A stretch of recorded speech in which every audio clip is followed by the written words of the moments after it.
ಇವತ್ತಿನ ವಿಶೇಷ ರವೆ ಪುಳಿಯೋಗರೆ. 5-10 ನಿಮಿಷದಲ್ಲಿ ಬ್ರೇಕ್ಫಾಸ್ಟಿಗೆ ಮಾಡಬೇಕು ಅಥವಾ ಲಂಚ್ ಬಾಕ್ಸ್ಗೆ ಪ್ಯಾಕ್ ಮಾಡಬೇಕು ಅಥವಾ ಸ್ನ್ಯಾಕ್ಸಿಗೆ ಮಾಡಬೇಕು ಅಂತಂದರೆ ಇದು ಸೂಪರ್ ಐಡಿಯಾ. ಇನ್ನೊಂದು ವಿಶೇಷ ಏನು ಅಂದರೆ ಇದಕ್ಕೆ ಪುಳಿಯೋಗರೆ ಗೊಜ್ಜು ಬೇಡ, ಪುಳಿಯೋಗರೆ ಪುಡಿ ಬೇಡ.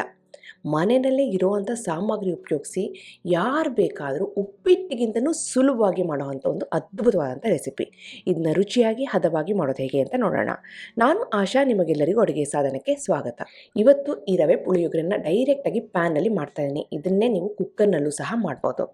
ಇವಾಗ ಮೊದಲು ಪ್ಯಾನಿಗೆ 1 ಕಪ್ಪಿನಷ್ಟು ನೀರನ್ನ ಸೇರಿಸ್ಕೊಳ್ತಾ ಇದ್ದೀನಿ. ಆಮೇಲೆ ಅದೇ ಕಪ್ಪಿನಲ್ಲಿ ಅರ್ಧ ಕಪ್ಪಿನಷ್ಟು ಹುಣಸೆ ರಸ ತಗೊಳ್ತಾ ಇದ್ದೀನಿ. ಅಂದರೆ ಒಂದು ನೆಲ್ಲಿಕಾಯಿ ಸೈಜ್ನಷ್ಟು ಹುಣಸೆ ಹಣ್ಣನ್ನು ನೀರಿನಲ್ಲಿ ಹಾಕ್ಕೊಂಡು ಕಲಿಸ್ಕೊಂಡು ಅರ್ಧ ಕಪ್ಪಿನಷ್ಟು ನೀರನ್ನ ಸೇರಿಸ್ಕೊಂಡಿದ್ದೀನಿ. ಒಟ್ಟಾಗಿ 1.5 ಕಪ್ಪಿನಷ್ಟು ನೀರನ್ನ ಇಲ್ಲಿ ಪ್ಯಾನಿಗೆ ಹಾಕ್ಕೊಂಡಾಗಿದೆ. ಇವಾಗ ಅದಕ್ಕೆ 1 ಟೀ ಸ್ಪೂನಷ್ಟು ಬೆಲ್ಲದ ಪುಡಿ, ಹಾಗೆಯೇ 1 ಟೀ ಸ್ಪೂನಷ್ಟು ರಸಂ ಪುಡಿ ಸೇರಿಸ್ತಾ ಇದ್ದೀನಿ. ರಸಂ ಪುಡಿ ಸಾಮಾನ್ಯವಾಗಿ ಎಲ್ಲರ ಮನೆಯಲ್ಲೂ ಇರುತ್ತೆ. ರಸಂ ಪುಡಿ ಇಲ್ಲ ಅಂದರೆ ಸಾರಿನ ಪುಡಿನೇ ಸೇರಿಸ್ಬೋದು. ಇದಕ್ಕೆ ಅಂತ ಪುಳಿಯೋಗರೆ ಗೊಜ್ಜು, ಪುಳಿಯೋಗರೆ ಪುಡಿ ಅವಶ್ಯಕತೆ ಇಲ್ಲ.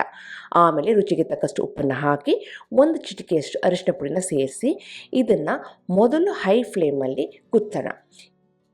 ಒಂದು ಸಾರಿ ಚೆನ್ನಾಗಿ ಕೊತ ಅಂತ ಕುದೀತಿದೆ ಅಂದಾಗ ಫ್ಲೇಮ್ನ ಲೋ ಮಾಡಿಕೊಂಡು ಇದನ್ನ 3-5 ನಿಮಿಷ ಕುದಿಸ್ಬೇಕು. ಯಾಕಪ್ಪ ಇದನ್ನ ಕುದಿಸ್ಬೇಕು ಅಂತಂದರೆ ಇದರಲ್ಲಿರುವಂತಹ ಹಸಿ ವಾಸನೆ, ಹುಣಸೆ ರಸದಲ್ಲಿರುವಂಥ ಹಸಿ ವಾಸನೆ ಹೋಗಬೇಕಲ್ವ. ಹಾಗಾಗಿ 3-5 ನಿಮಿಷ ಇದನ್ನ ಚೆನ್ನಾಗಿ ಕುದಿಸಿದ್ರೆ ಮಾತ್ರ ಪುಳಿಯೋಗರೆ ಚೆನ್ನಾಗಿ ಬರುತ್ತೆ. ಈಗ ನೋಡಿದರೆ 3-5 ನಿಮಿಷ ಚೆನ್ನಾಗಿ ಕುದೀತಿದೆ. ಈಗ ರವೆ ಸೇರಿಸ್ತಾ ಇದ್ದೀನಿ. ಚೆನ್ನಾಗಿ ಮೊದಲೇ ಹುರಿದಿಟ್ಕೊಂಡಿದ್ದೆ ಈ ರವೆನ ಅರ್ಧ ಕಪ್ಪಿನಷ್ಟು ರವೆ ಸೇರಿಸ್ತಾ ಇದ್ದೀನಿ. ಒಟ್ಟಾಗಿ 1.5 ಕಪ್ಪಿನಷ್ಟು ನೀರನ್ನ ತೊಗೊಂಡಿದ್ದೆ ಅಲ್ವಾ. ಹಾಗಾಗಿ ಇವಾಗ ಅರ್ಧ ಕಪ್ಪಿನಷ್ಟು ಹುರಿದಿರೋ ಮೀಡಿಯಮ್ ರವೆ, ಉಪ್ಪಿಟ್ಟಿನ ರವೆನ ಇವಾಗ ಸೇರಿಸ್ತಾ ಇದ್ದೀನಿ. ಫ್ಲೇಮ್ನ ಲೋನಲ್ಲಿ ಇಟ್ಕೊಂಡು ಹುರಿದಿರೋಂಥ ರವೆನ ಇವಾಗ ಉಪ್ಪಿಟ್ಟಿಗೆ ಹೇಗೆ ಹಾಕಿ ಮಿಕ್ಸ್ ಮಾಡ್ತೀವೋ ಅದೇ ರೀತಿ ಇವಾಗಲೂ ಸಹ ನಾನೀಗ ಹಾಕಿ ಮಿಕ್ಸ್ ಮಾಡ್ತಾಯಿದ್ದೀನಿ.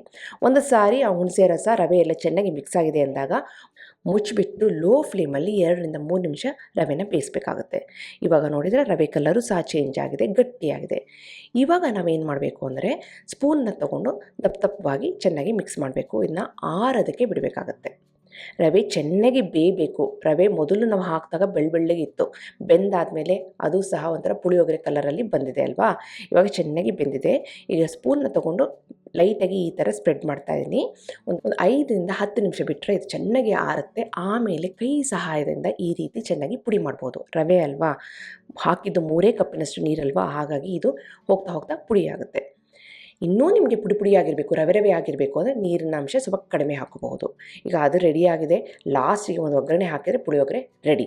ಇವಾಗ ಒಗ್ಗರಣೆಗೆ 1.5-2 ಟೇಬಲ್ ಸ್ಪೂನಷ್ಟು ಎಳ್ಳೆಣ್ಣೆನ ಸೇರಿಸ್ತಾ ಇದ್ದೀನಿ.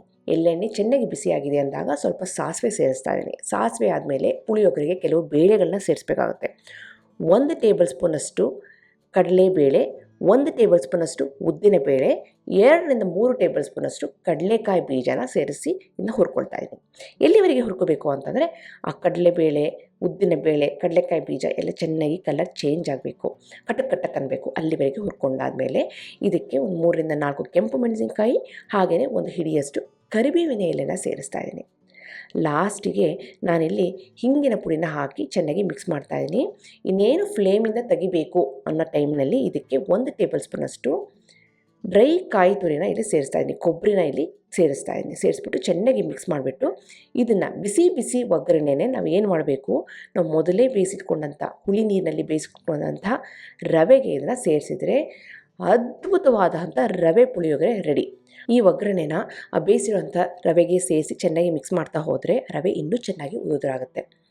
ರವೆ ಚೆನ್ನಾಗಿ ಆರಿದೆ, ಹಾಗೆಯೇ ಈ ಒಗ್ಗರಣೆ ಸ್ವಲ್ಪ ಬಿಸಿ ಇದೆ, ಎಣ್ಣೆ ಇದೆ ಅಲ್ವಾ, ಎಲ್ಲ ಚೆನ್ನಾಗಿ ಮಿಕ್ಸ್ ಮಾಡ್ತಾ ಅದನ್ನು ಚೆನ್ನಾಗಿ ಉದುರಾಗುತ್ತೆ.